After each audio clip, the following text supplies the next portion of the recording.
Good morning, students. Class 8th, subject Social Studies, topic Palasi ਦੀ ਲੜਾਈ 1757 ਈਸਵੀ ਵਿੱਚ। ਹਾਂਜੀ ਬੇਟਾ, ਅੱਜ ਅਸੀਂ ਪਲਾਸੀ ਦੀ ਲੜਾਈ ਦੇ ਬਾਰੇ ਵਿਸਥਾਰਪੂਰਵਕ ਚਰਚਾ ਕਰਾਂਗੇ। ਪਲਾਸੀ ਦੀ ਲੜਾਈ ਕਦੋਂ, ਕਿਵੇਂ ਤੇ ਕਿੱਥੇ ਹੋਈ। ਭਾਰਤ ਵਿੱਚ ਬ੍ਰਿਟਿਸ਼ ਸਾਮਰਾਜ ਦਾ ਮੋਢੀ ਲॉर्ड ਕਲਾਈਵ ਸੀ। ਉਸਨੇ 1757 ਈਸਵੀ ਵਿੱਚ ਪਲਾਸੀ ਦੀ ਲੜਾਈ ਵਿੱਚ ਬੰਗਾਲ ਦੇ ਨਵਾਬ ਸਿਰਾਜੂਦੋਲਾ ਨੂੰ ਹਰਾ ਕੇ ਭਾਰਤ ਵਿੱਚ ਅੰਗਰੇਜ਼ਾਂ ਦੀਆਂ ਜਿੱਤਾਂ ਦਾ ਰਾਹ ਖੋਲ੍ਹ ਦਿੱਤਾ। ਲॉर्ड ਹੈਸਟਿੰਗਸ ਨੇ ਵੀ ਇਸ ਸਿਲਸਿਲੇ ਨੂੰ ਅੱਗੇ ਵਧਾਇਆ। ਭਾਰਤ ਵਿੱਚ ਅੰਗਰੇਜ਼ੀ ਸਾਮਰਾਜ ਦੇ ਵਿਸਥਾਰ ਵਿੱਚ 3 ਗਵਰਨਰਾਂ ਦੀ ਭੂਮਿਕਾ ਰਹੀ ਹੈ। ਉਹ ਕਿਹੜੇ ਗਵਰਨਰ ਸਨ? ਲॉर्ड ਵੈਲਜ਼ਲੀ, ਲॉर्ड ਹੈਸਟਿੰਗਸ ਅਤੇ ਲॉर्ड ਡਲਹੌਜ਼ੀ। ਭਾਰਤ ਵਿੱਚ ਲॉर्ड ਡਲਹੌਜ਼ੀ ਦਾ ਵੀ ਬਹੁਤ ਸਾਰਾ ਯੋਗਦਾਨ ਸਭ ਤੋਂ ਮਹੱਤਵਪੂਰਨ ਰਿਹਾ ਹੈ। ਤੁਹਾਨੂੰ ਪਤਾ ਹੈ ਕਿ ਜਿਹੜੀ ਲੈਪਸ ਦੀ ਨੀਤੀ ਦਾ ਸਿਧਾਂਤ ਸੀ ਉਹ ਲॉर्ड ਡਲਹੌਜ਼ੀ ਦੁਆਰਾ ਦਿੱਤਾ ਗਿਆ। ਉਸਨੇ ਉਸ ਸਿਧਾਂਤ ਮੁਤਾਬਿਕ ਕੀ ਕਿਹਾ ਸੀ ਕਿ ਅਗਰ ਕਿਸੇ ਅੰਗਰੇਜ਼ੀ ਗਵਰਨਰ ਦੇ ਆਪਣੇ ਕੋਈ ਔਲਾਦ ਨਹੀਂ ਹੈਗੀ ਤਾਂ ਉਸ ਦਾ ਜਿੰਨਾ ਵੀ ਰਾਜ ਭਾਗ ਆ ਵਿਸਥਾਰਿਆ ਉਹ ਬ੍ਰਿਟਿਸ਼ ਸਾਮਰਾਜ ਦਾ ਹਿੱਸਾ ਬਣਾ ਲਿਆ ਜਾਵੇਗਾ।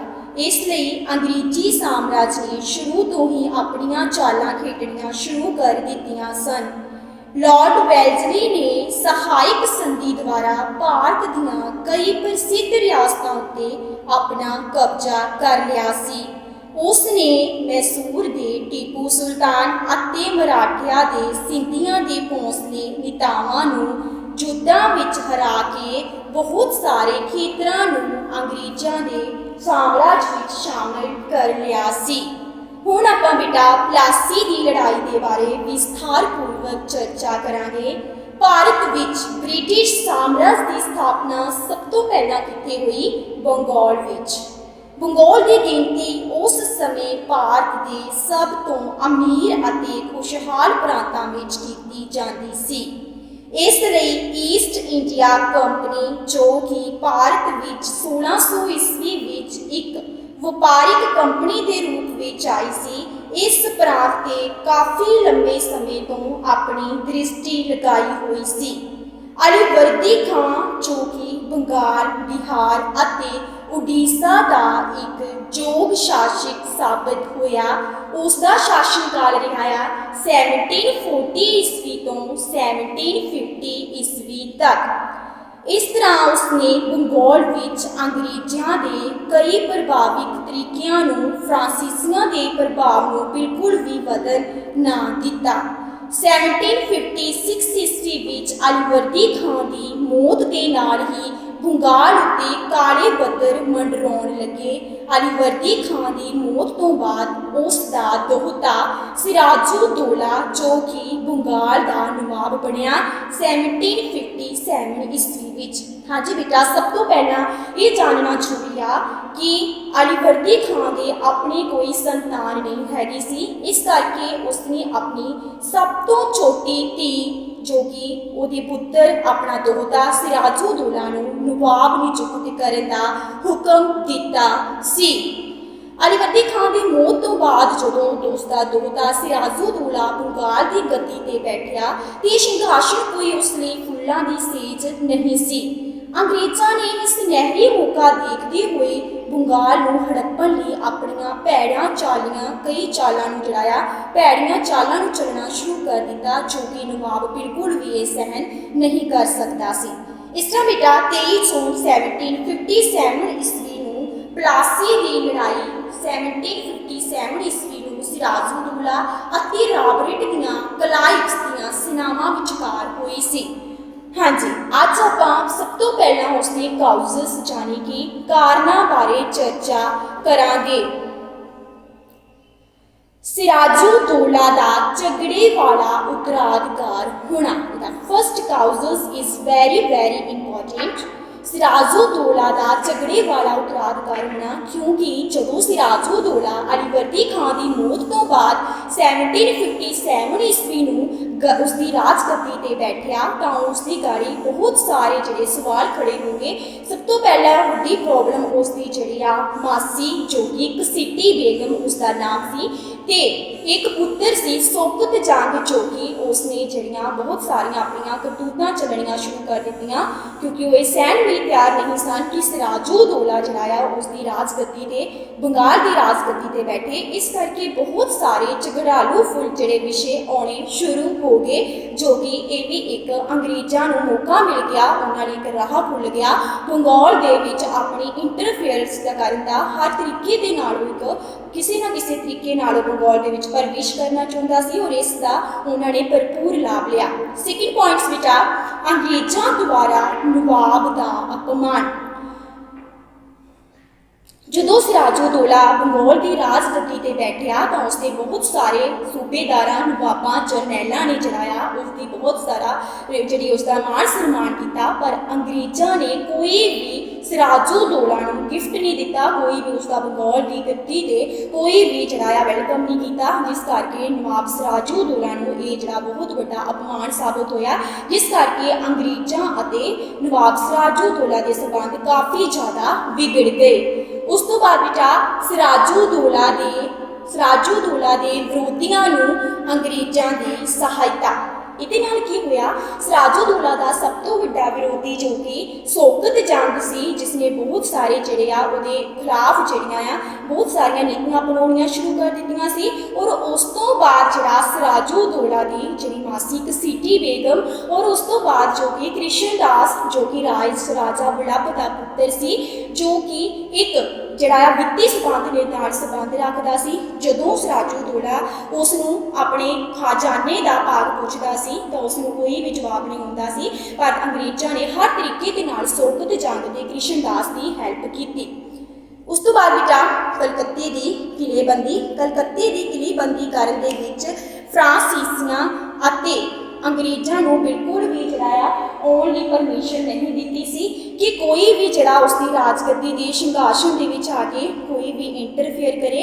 इस करके कलकत्ते की किलेबंदी की वजह करके जड़ाया फ्रांसीसी तो बिल्कुल परे हट गए, पर अंग्रेज़ों ने उसी तरीके नाल जड़ाया अपना योगदान पाते रहे। ये भी एक मेन काबू सी कलकत्ते की किलेबंदी जो कि एक व्यापारिक दृष्टि तो बहुत महत्वपूर्ण सी। नैक्सट पॉइंट बेटा कालकोठरी की घटना। कालकोठरी की घटना जो कि हॉलवैक के समय जी हुई सी, इस बारे बहुत सारे इतिहासकारों के क्रिटिसाइज पाया गया है, कोई करैक्ट आंसर प्राप्त नहीं होता, पर कहा जाता है कि सिराजुद्दौला ने इस कालकोठरी के लगभग 149 के करीब जड़ाया अंग्रेज़ों को गिरफ्तार कर लिया सी, जिस करके उस टाइम जून का महीना सी, बहुत गर्मी सी, उस तपस की वजह करके बहुत सारे जड़े अंग्रेज मौत की घाट उतर गए और ये भी मेन कारण होया जो कि अंग्रेज़ों की नवाब सिराजुद्दौला के संबंधों के विच जड़ा एक बहुत वड्डी कड़तन पैदा होगी। उस तो बाद अलीनगर की संधि हुई 9 फरवरी 1757 ईस्वी विच। अलीनगर की संधि 9 फरवरी 1757 ईस्वी विच हुई। एक समझौता सी जो कि नवाब सिराजुद्दौला ने अंग्रेज़ों नाल कीता सी और इस दौरान यह गल कही कि जेकर वो आपस दे विच अपने संबंध सही रखते हैं तो नवाब सिराजुद्दौला अंग्रेज़ों दी सारियां जिन्नियां भी योजनावां मनणियां पैणगियां, उसनूं व्यापार करने का अधिकार दिता जाएगा जो कि उड़ीसा के भी प्रवानगी देनी पवेगी, हर काम के उपलब्धि देनी पवेगी। बहुत सारे राज जोड़ा उन्होंने ब्रिटिश साम्राज्य जो कि अंग्रेजी जो भी रेजिडेंट आ जेकर उन्होंने राज में होना चाहते हैं तो नहीं रोकेगा, जिस करके उहदे दौरान ही अब्दाली के हमले होने शुरू हो गए, जिस करके जड़ाया सिराजुद्दौला उन्होंने समय के दौरान उन्होंने हमलों के दौरान बिजी हो गया। पर उसमें इस गल का डर सी कि जेकर बंगाल के विच जड़ाया उन्होंने आपसी निजी संबंध कड़तन पैदा होगी तो उस समय बंगाल की हालत बहुत खराब हो सकती है। उस तो बाद बेटा व्यापारिक सहूलतों की दुरवरतों होनी शुरू होगी क्योंकि जो फ्रांसीसी मुगल बादशाह जड़ा सी फुरशियर सी उसने हुक्म दिता सी कि तुसीं ਵਪਾਰ ਦੀ ਜਿਹੜੀ ਆ ਆਪਣੇ ਕੰਮਾਂ ਦੀ ਜਿਹੜੀ ਯੋਜਨਾਵਾਂ ਕਰ ਸਕਦੇ ਹੋ, ਪਰ ਉਸ ਟਾਈਮ ਜਿਹੜੇ ਆ ਕਈ ਲੋਕ ਜਿਹੜੇ ਨਿੱਜੀ ਕੰਪਨੀ ਦੇ ਰੂਪ ਵਿੱਚ ਬਿਨਾਂ ਟੈਕਸ ਤੋਂ ਸਮਾਨ ਲਈ ਜਾਂਦੇ ਸਨ, ਜਿਸ ਕਰਕੇ ਬਹੁਤ ਸਾਰੀ ਹਾਨੀ ਬੰਗਾਲ ਨੂੰ ਭੁਗਤਣੀ ਪਈ, ਜੋ ਕਿ ਨਵਾਬ ਸਿਰਾਜੂਦੌਲਾ ਇਸ ਗੱਲ ਨੂੰ ਬਿਲਕੁਲ ਸਹਿ ਨਹੀਂ ਕਰ ਸਕਦਾ ਸੀ। ਉਸ ਤੋਂ ਬਾਅਦ ਬੇਟਾ ਨਵਾਬ ਦੇ ਵਿਰੁੱਧ ਸਾਜ਼ਿਸ਼ਾਂ। ਹੁਣ ਨਵਾਬ ਦੇ ਵਿਰੁੱਧ ਸਾਜ਼ਿਸ਼ਾਂ ਰਚਣੀਆਂ ਸ਼ੁਰੂ ਹੋ ਗਈਆਂ, ਜਿਹਦੇ ਵਿੱਚ ਮੀਰ ਜਾਫਰ ਨੂੰ ਅੰਗਰੇਜ਼ਾਂ ਦੁਆਰਾ ਪੂਰੀ ਸ਼ੈ ਪ੍ਰਾਪਤ ਹੋਈ ਕਿ ਉਹ ਨੈਕਸਟ ਮੀਰ ਜਾਫਰ ਨੂੰ ਉਤਰਾਧਿਕਾਰੀ ਬਣਾਉਣਗੇ। ਪਰ ਮੀਰ ਜਾਫਰ ਜੇਕਰ ਜਦੋਂ ਉਹਨਾਂ ਨੂੰ ਉਤਰਾਧਿਕਾਰੀ ਬਣਾ ਦਿੱਤਾ ਗਿਆ ਤਾਂ ਕਿਸੇ ਵੀ ਤਰੀਕੇ ਨਾਲ ਉਹਨਾਂ ਦੇ ਨਾਲ ਇੰਟਰਫੇਅਰ ਨਹੀਂ ਕਰੇਗਾ, ਹਰ ਕੰਮਾਂ ਦੇ ਵਿੱਚ ਜਿਹੜੀ ਆ ਉਹਨਾਂ ਦੀ ਹੈਲਪ ਕਰੇਗਾ ਔਰ ਉਸ ਨੂੰ ਰਾਜ ਵਿਭਾਗ ਦੇ ਵਿੱਚ ਆਉਣ ਦੀ ਪੂਰੀ ਪਰਮਿਸ਼ਨ ਦੇਵੇਗਾ ਤੇ ਇਸ ਦੇ ਬਦਲੇ ਉਹ ਉਸ ਨੂੰ ਬੰਗਾਲ ਦਾ ਨਵਾਬ ਨਿਯੁਕਤ ਕਰਨਗੇ। ਇਹਦੇ ਵਿੱਚ ਸਭ ਤੋਂ ਗੁਪਤ ਰੂਪ ਦੇ ਵਿੱਚ ਜਿਹੜੀ ਸ਼ੈ ਹੋਈ ਸੀ ਉਹ ਕੌਣ ਸੀ? ਉਹ ਸੇਠ ਸੀ ਇੱਕ ਅਮੀ ਚੰਦ, ਜਿਹਦੇ ਅਧੀਨ ਦੇ ਵਿੱਚ ਕੀ ਨਾਮ ਸੀ ਉਸਦਾ? ਅਮੀ ਚੰਦ। ਇਹ ਗੱਲ ਨੋਟ ਕੀਤੀ ਜਾਵੇ, ਜਿਸ ਦੇ ਅਧੀਨ ਇਹ ਸਾਈਨ ਪੱਤਰ ਕੀਤਾ ਗਿਆ ਸੀ ਕਿ ਨਵਾਬ ਦੇ ਵਿਰੁੱਧ ਜਿਹੜੀ ਇਹ ਸਾਜ਼ਿਸ਼ ਰਚੀ ਗਈ ਸੀ। ਉਸ ਤੋਂ ਬਾਅਦ ਬੇਟਾ ਚੰਦਨ ਨਗਰ ਤੇ ਵੀ ਕਬਜ਼ਾ ਕੀਤਾ ਗਿਆ, ਜੋ ਕਿ ਵਪਾਰਿਕ ਰੂਪ ਦੇ ਵਿੱਚ ਬਹੁਤ ਮਹੱਤਵਪੂਰਨ ਸੀ। ਕਲਾਈਵ ਇਹ ਗੱਲ ਬਿਲਕੁਲ ਚੰਗੀ ਤਰ੍ਹਾਂ ਜਾਣਦਾ ਸੀ ਕਿ ਵਪਾਰਿਕ ਦ੍ਰਿਸ਼ਟੀ ਤੋਂ ਚੰਦਨ ਨਗਰ ਬਹੁਤ ਹੀ ਮਹੱਤਵਪੂਰਨ ਜਿਹੜਾ ਰਾਜ ਰੱਖਦਾ ਆ, ਜਿਸ ਕਰਕੇ ਹੁਣ ਉਹ ਇੱਕ ਸਾਜ਼ਿਸ਼ਾਂ ਦਾ ਨਗਰ ਬਣ ਗਿਆ ਸੀ। ਇਸ ਕਰਕੇ ਬਹੁਤ ਸਾਰੀਆਂ ਯੋਜਨਾਵਾਂ, ਬਹੁਤ ਸਾਰੀਆਂ ਨਿਯੁਕਤੀਆਂ ਦੇ ਮੁਤਾਬਿਕ ਜਿਹੜਾ ਆ ਇਹ ਜਿਹੜੀਆਂ ਘਟਨਾਵਾਂ ਜਿਹੜੀਆਂ ਵਾਪਰਨੀਆਂ ਸ਼ੁਰੂ ਹੋ ਗਈਆਂ ਔਰ ਇਸੇ ਦੌਰਾਨ ਉਸ ਤੇ ਬਲੇਮ ਲਗਾਇਆ ਗਿਆ ਸਿਰਾਜੂਦੌਲਾ ਦੇ ਕਿ ਉਹਨੇ ਅਲੀ ਨਗਰ ਦੀ ਸੰਧੀ ਨੂੰ ਭੰਗ ਕੀਤਾ ਆ ਤੇ ਫਰਾਂਸੀਸੀਆਂ ਦੀ ਜਿਹੜੀ ਆ ਸਹਾਇਤਾ ਕੀਤੀ ਆ, ਜੋ ਕਿ ਪਲਾਸੀ ਦੀ ਲੜਾਈ ਦਾ ਮੇਨ ਕਾਰਨ ਬਣੀ ਸੀ। ਉਸ ਤੋਂ ਬਾਅਦ ਜਿਹੜਾ ਨਵਾਬ ਸਿਰਾਜੂਦੌਲਾ ਦੁਆਰਾ ਜਾਂ ਕਾਸ਼ੀ ਬਾਜ਼ਾਰ ਤੇ ਕਬਜ਼ਾ ਕਰਨਾ, ਉਸ ਤੋਂ ਬਾਅਦ ਉਹਦੇ ਕਲਕੱਤੇ ਦੇ ਅਧਿਕਾਰ ਕਰਨਾ, ਜੋ ਕਿ ਅੰਗਰੇਜ਼ਾਂ ਦੇ ਬੰਗਾਲ ਦੇ ਨਵਾਬ ਦੇ ਵਿੱਚ ਜਿਹੜਾ ਬਹੁਤ ਸਾਰੀ ਗਲਤਨ ਪੈਦਾ ਹੋ ਗਈ। ਇਸੇ ਦੌਰਾਨ ਜਿਹੜਾ ਸੀ ਇਹ ਲੜਾਈ ਜਿਹੜੀ ਆ ਮੁਰਸ਼ਿਦਾਬਾਦ ਦੇ ਲਾਗੇ ਜਿਹੜੀ ਸੀ 23 ਜੂਨ 1757 ਈਸਵੀ ਨੂੰ ਪਲਾਸੀ ਨਾਮੀ ਦੇ ਸਥਾਨ ਵਿੱਚ ਹੋਈ। ਇਸ ਲੜਾਈ ਵਿੱਚ ਅੰਗਰੇਜ਼ਾਂ ਵੱਲੋਂ 7 ਯੂਰਪੀ ਤੇ 16 ਭਾਰਤੀ ਸੈਨਿਕ ਮਾਰੇ ਗਏ ਤੇ 13 ਜ਼ਖਮੀ ਹੋਏ। ਉਸ ਤੋਂ ਕਰੀਬ ਨਵਾਬ ਦੇ ਜਿਹੜੇ ਆ 500 ਸੈਨਿਕ ਮਾਰੇ ਗਏ ਤੇ ਨਵਾਬ ਦੇ ਸੈਨਿਕਾਂ ਦੀ ਗਿਣਤੀ 3000 ਦੇ ਕਰੀਬ ਸੀ। ਅੰਗਰੇਜ਼ਾਂ ਦੇ ਬ੍ਰਿਟਿਸ਼ ਸਾਮਰਾਜ ਦੀ ਗਿਣਤੀ 3000 ਦੇ ਕਰੀਬ ਸੀ ਤੇ ਨਵਾਬ ਕੋਲੋਂ 50000 ਦੇ ਕਰੀਬ ਸੈਨਿਕ ਸਨ, ਜਿਨ੍ਹਾਂ ਵਿੱਚੋਂ ਆਪਾਂ ਘੋੜਸਵਾਰਾਂ ਦੀ ਵੀ ਜਿਹੜੀ ਆ ਗਿਣਤੀ ਕਰਦੇ 1800 ਦੇ ਕਰੀਬ ਘੋੜਸਵਾਰ ਸਨ। ਪਰ ਉਸ ਤੋਂ ਬਾਅਦ ਜਿਹੜਾ ਇਹਨਾਂ ਘਟਨਾਵਾਂ ਨੇ ਜਿਹੜਾ ਇੱਕ ਨਿੱਜੀ ਰੂਪ ਦੇ ਵਿੱਚ ਜਿਹੜਾ ਬਹੁਤ ਸਾਰਾ ਕਾਰਜ ਰੂਪ ਜਿਹੜਾ ਆ ਕੀਤਾ। ਇਸ ਲਈ ਅੰਗਰੇਜ਼ਾਂ ਅਤੇ ਸਿਰਾਜੂਦੌਲਾ ਨੇ ਇਸ ਲੜਾਈ ਵਿੱਚ ਅੰਗਰੇਜ਼ ਜੇਤੂ ਰਹੇ। ਰਾਜਨੀਤਿਕ ਪੱਖੋਂ ਇਹ ਲੜਾਈ ਵਿਸ਼ਵ ਇਤਿਹਾਸ ਦੀਆਂ ਮਹੱਤਵਪੂਰਨ ਲੜਾਈਆਂ ਵਿੱਚੋਂ ਇੱਕ ਸੀ। ਪਲਾਸੀ ਦੀ ਲੜਾਈ ਨੇ ਬੰਗਾਲ ਨੂੰ ਅੰਤਿਮ ਰੂਪ ਵਿੱਚ ਸਾਰੇ ਭਾਰਤ ਨੂੰ ਗੁਲਾਮੀ ਦੀਆਂ ਜੰਜੀਰਾਂ ਵਿੱਚ ਜਕੜ ਲਿਆ ਤੇ ਵਿਦੇਸ਼ੀ ਵਪਾਰੀ ਦੇਸ਼ ਦੇ ਮਾਲਕ ਬਣ ਗਏ ਅਤੇ ਬਹੁਤ ਸਾਰੇ ਇੱਕ ਹਨੇਰਮਈ ਰਾਜ ਦੀ ਜਿਹੜੀ ਆ ਸ਼ੁਰੂਆਤ ਹੋਈ।